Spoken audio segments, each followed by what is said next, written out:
Cap sur la grande édition de l'information de ce jeudi sur A12, voici les titres du journal. Le Donbass et son lot d'horreurs solidaires dans l'est de l'Ukraine est toujours âprement disputé entre les forces ukrainiennes et russes. Les versions sur le sort de la ville s'entrechoquent même au sein du camp russe. Le Puntland dans le nord de la Somalie a fait sécession. Les dirigeants de cette région autonome accusent le pouvoir de Mogadiscio d'inégalité dans la répartition des ressources publiques. Plus de précision en cours d'édition. L'opposition de retour au Parlement au Bénin suite aux élections législatives de dimanche. Le parti de l'ancien président Yahi Boni a remporté 28 sièges sur les 109 mis en jeu. Solidar, ce nom revient avec insistance à la une de l'actualité internationale. Depuis quelques jours, les troupes russes tentent de s'emparer de cette petite localité stratégique du Donbass. Selon la milice Wagner présente sur le théâtre des opérations, la ville serait entièrement conquise. Prudence réagissait-on hier mercredi du côté de Moscou.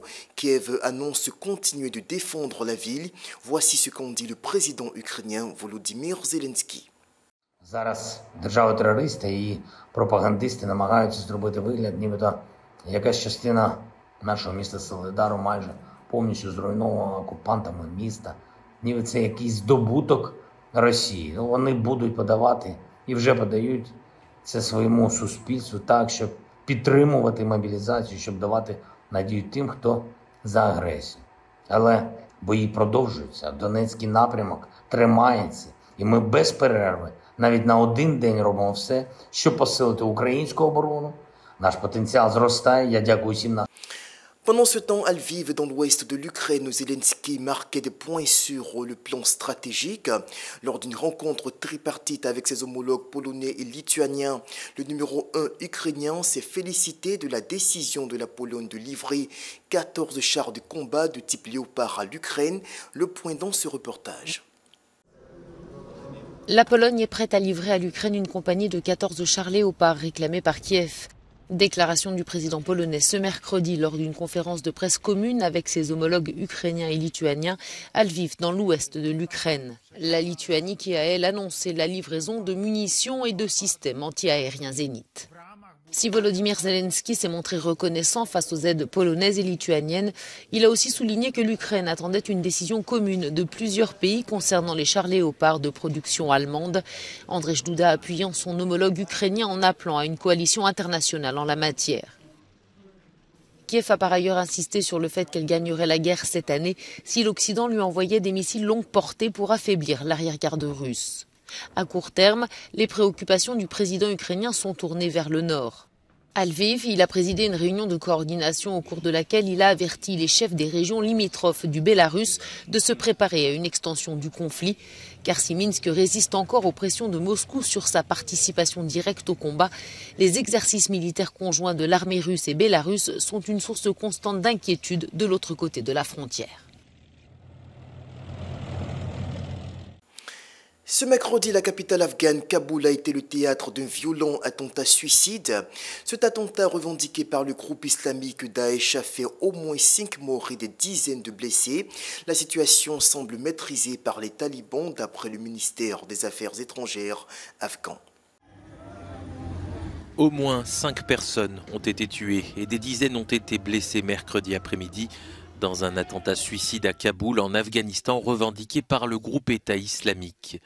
D'après un témoin, un homme s'est fait exploser à l'entrée du ministère afghan des Affaires étrangères.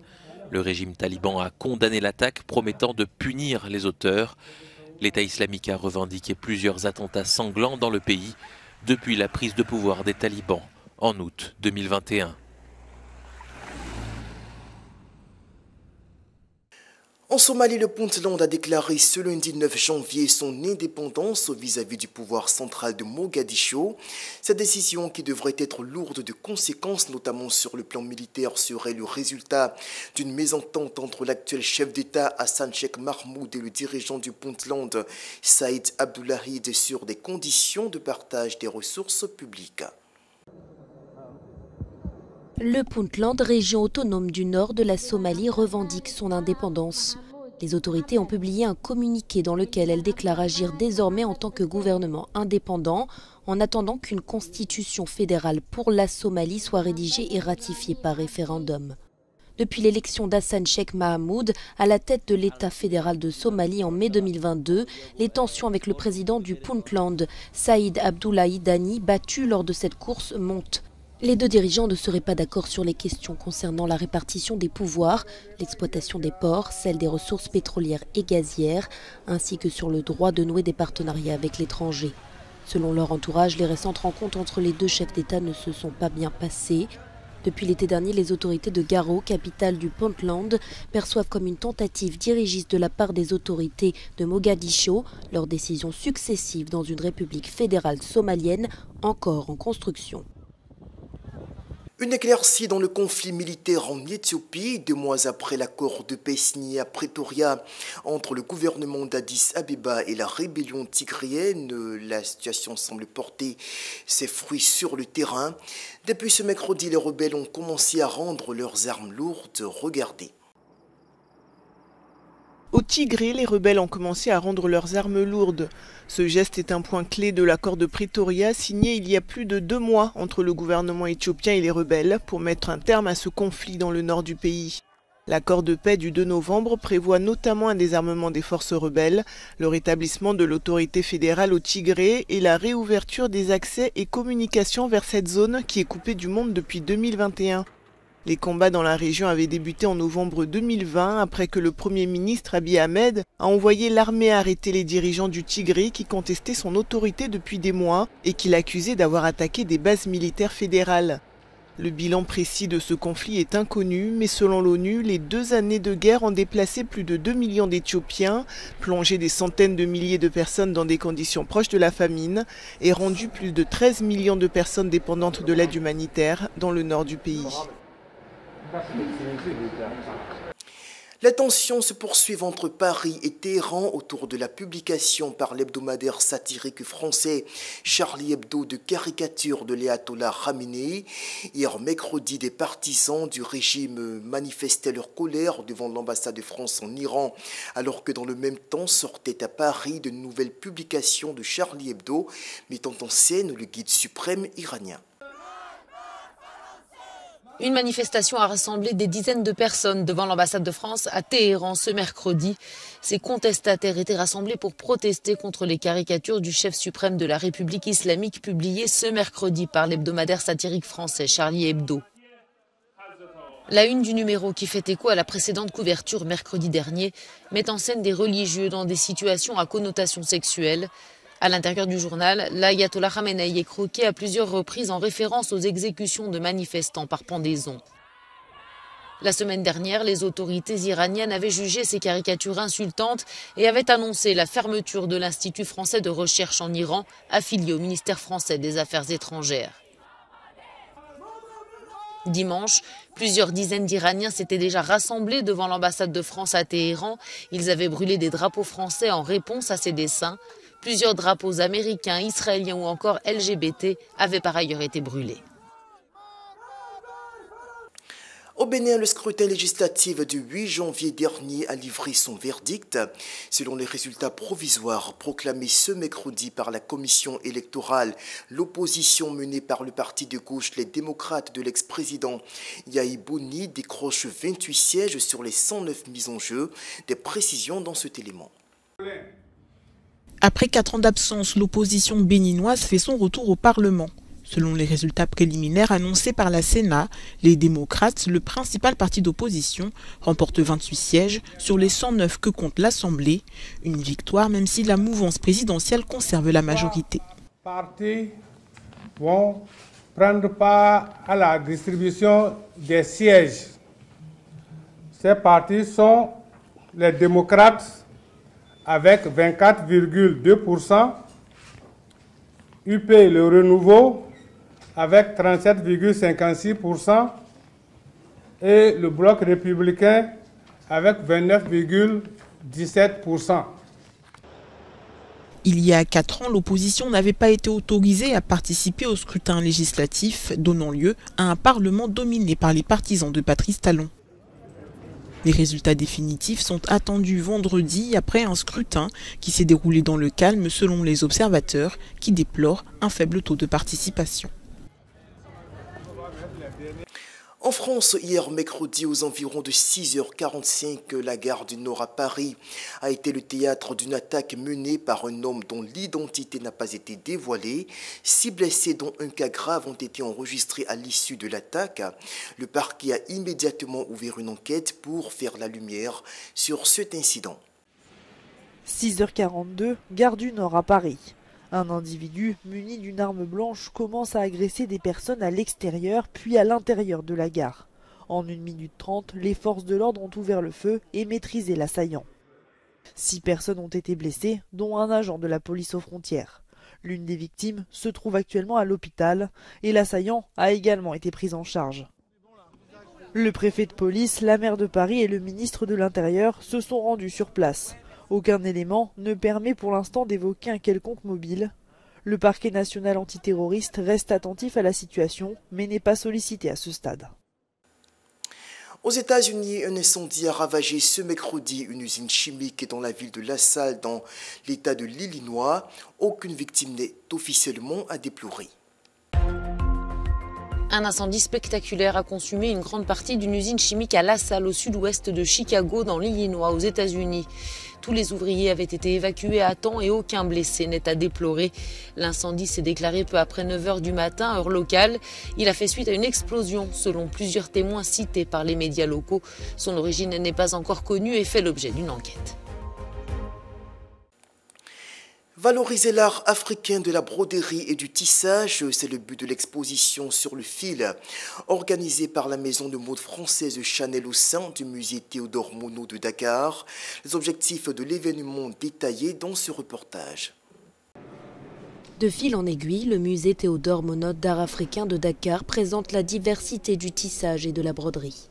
Avec l'exposition sur le fil, Chanel lance sa toute nouvelle galerie dédiée à l'artisanat d'art au Sénégal, le 19M Dakar. C'est le premier espace de la maison de luxe française en dehors des murs de sa galerie parisienne. On voulait aller un petit peu plus loin, sortir des codes de la maison Chanel et ouvrir sur cette exposition justement cette créativité, mais ce dialogue qui fait travailler des artistes de tout horizon, et notamment certains basés ici à Dakar, avec ces métiers ancestraux autour de l'artisanat, autour de la main, autour du tissage et de la broderie. Parmi les artistes exposés figure le jeune malien Lassane Koné. 2 de ses œuvres sont affichées dans la galerie près de laquelle il continue de travailler en tirant avec agilité sur les fils de laine, donnant forme peu à peu à des personnes souvent rencontrées. Mon inspiration, ça vient de l'environnement. Dès que j'ai vu quelqu'un en train de faire quelque chose sur la rue, je lui prends son photo et puis je reviens à l'atelier et puis j'ai reproduit ça sur mon tableau pour dessiner. Les liens que nous passons entre nous-mêmes, comme les fils aussi, il y a des... Pour que je travaille sur mon tableau, je tire des liens sur des fils aussi parce que je fais des mélanges de couleurs. Sur le fil cartographie certains savoir-faire sénégalais et comprend une section sur la teinture indigo et un focus sur la Casamance, cette région du sud du Sénégal, considérée comme le berceau de la tradition du pagne tissé, Mandjak. On peut y découvrir une vingtaine d'artistes, pour la plupart ouest-africains. En plus de l'exposition, le 19M Dakar prévoit d'accueillir des discussions, événements et ateliers participatifs dans les semaines à venir. Retour au Bénin cette fois pour parler de culture. Le mardi 10 janvier, les adeptes du culte vaudou célébraient la fête annuelle du vaudou, une occasion pour les descendants d'esclaves africains déportés de faire la découverte de ce pan de leur culture. Chaque année, le 10 janvier, la ville côtière béninoise de Ouidah vibre au rythme de la fête du vaudou, au vaudoun comme on l'appelle localement. Des danses, chants et autres célébrations sont organisées, toutes dédiées aux divinités du vaudou, cette religion issue de l'ancien royaume du Dahomey qui désigne aujourd'hui le sud du Bénin. Le festival est aussi l'occasion pour de nombreux afrodescendants de venir rendre hommage à leurs ancêtres déportés de force pendant la traite des esclaves. Personne ne viendra d'ailleurs pour faire les sacrifices familiaux à notre place. C'est pourquoi nous apprécions le retour des enfants, de nos aïeux déportés. On dit que c'est au bout de la vieille corde qu'on tisse la nouvelle. Et nous remercions ces frères et sœurs d'être retournés sur la terre de leurs ancêtres pour nous permettre de préserver nos traditions. Ce dignitaire du culte vaudou Nawida apprécie la venue de ses enfants issus de la diaspora africaine et les accueille dans son couvent pour les initier au culte traditionnel. Certains de ces afrodescendants n'ont plus de famille sur le continent, comme Chastil, qui tenait tout de même à venir sur les traces de ses ancêtres. C'est ma première fois au Bénin. Je suis venue pour le festival et c'est incroyable. J'ai vu tant de divinités et beaucoup de danse. Américains, antillais, brésiliens, tous viennent découvrir la religion et la terre de leurs ancêtres réduits en esclavage et expédiés loin des plages de l'Afrique de l'Ouest. Je peux dire que la plupart des gens de la diaspora peuvent se connecter avec leur cœur à ce genre de pratique.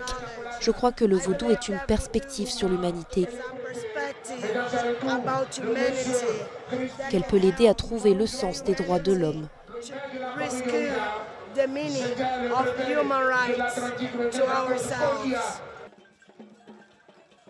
Une quête de reconnexion qui rime pour certains avec un long travail de réconciliation et la restauration de leur identité. La religion vaudou est principalement pratiquée au Togo, au Bénin et au Nigeria. Elle compterait plus de 55 millions d'adeptes dans le monde.